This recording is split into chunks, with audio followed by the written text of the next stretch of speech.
आपने तमाम शादियां देखी होंगी जिसमें दो लोग जीवन भर एक दूसरे का साथ निभाते हैं।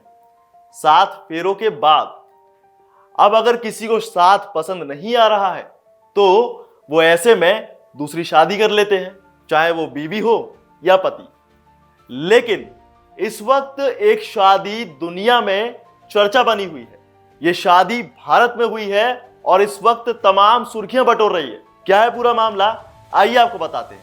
नमस्कार, मैं हूं आपके साथ दिव्यांश वर्मा और आप देख रहे हैं इन खबर। दरअसल हिमाचल प्रदेश के सिरमौर जिले में एक शादी हुई है जो इस वक्त चर्चा बन गई।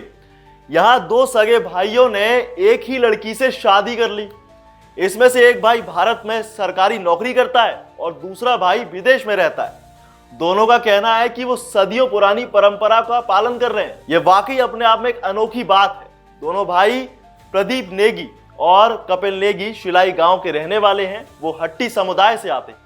उन्होंने पास के ही कुनहाट गांव की रहने वाली एक लड़की सुनीता चौहान से शादी कर ली। अब जब बताया गया तो हट्टी समुदाय में इस तरह की शादी की परंपरा है जो बेहद पुरानी है। वहीं एक अखबार द ट्रिब्यून में एक खबर छपी जिसके मुताबिक ऐसा इसीलिए किया जाता है क्योंकि पैतृक भूमि का बंटवारा बचा रहे। इसके जरिए यह भी सुनिश्चित किया जाता है कि कोई भी महिला विधवा ना हो सके और परिवार में एकता बनी रहे। इसी प्रथा को प्रदीप और कपिल नेगी ने आगे बढ़ाने में एक बड़ी सोच रखी और इस कदम को उठाया। शादी के बाद तीनों ने क्या कहा, चलिए यह भी हम आपको बताते हैं। भाई, बड़े भाई प्रदीप जल शक्ति विभाग में काम करते हैं जबकि कपिल विदेश में हॉस्पिटैलिटी सेक्टर में काम कर रहे हैं, यानी मेहमानों के आवास, भोजन और मनोरंजन के साथ साथ अलग अलग तरह की सर्विसेज देने का वो काम करते हैं। अब प्रदीप ने द ट्रिब्यून से बातचीत में बताया कि ये हमारा साथ में लिया गया फैसला था। दोनों ये विश्वास रखते हैं देखभाल और साझा जिम्मेदारी का एक मामला है।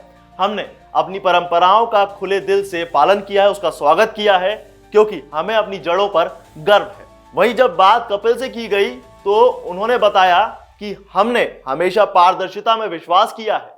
मैं भले ही विदेश में रहता हूं लेकिन इस शादी के जरिए हम एक संयुक्त परिवार के रूप में रहेंगे। हम अपनी पत्नी के लिए समर्थन और प्यार सुनिश्चित करेंगे। भैया, अब इस वक्त इस दौर में जो प्रदीप और कपिल ने कहा वो एक पति पत्नी के लिए निभा पाना बेहद मुश्किल हो रहा है। तमाम सारे केसेस हम इस वक्त इस दौर में सुनने को और पढ़ने को मिल ही जाते हैं, लेकिन ये एक अनोखा कदम है जो सामने आया है। हालांकि इसके अलावा दोनों की पत्नी से जब बात की गई, यानी सुनीता चौहान से जब बात की गई तो उन्होंने बताया कि ये मेरी पसंद थी, मुझ पर कभी कोई दबाव नहीं डाला गया। मैं इस परंपरा को जानती हूं और मैंने इसे अपनी मर्जी से चुना है। हमने साथ मिलकर यह वादा किया है कि मुझे हमारे बीच बने इस संबंध पर पूरा भरोसा रहेगा। दरअसल शिलाई गांव के ही रहने वाले विशन तोमर बताते हैं कि गांव में ऐसी शादियां आम हैं। उनके ही गांव में लगभग 3 दर्जन से ज्यादा परिवार ऐसी शादी कर चुके हैं। जी हां, दरअसल 2-3 भाइयों की ही एक ही पत्नी से शादी हो चुकी है और ये एक पति की कई पत्नियां हैं। पूरे मामले को जानने के लिए पहले आप जरा ये वाली वीडियो देखिए।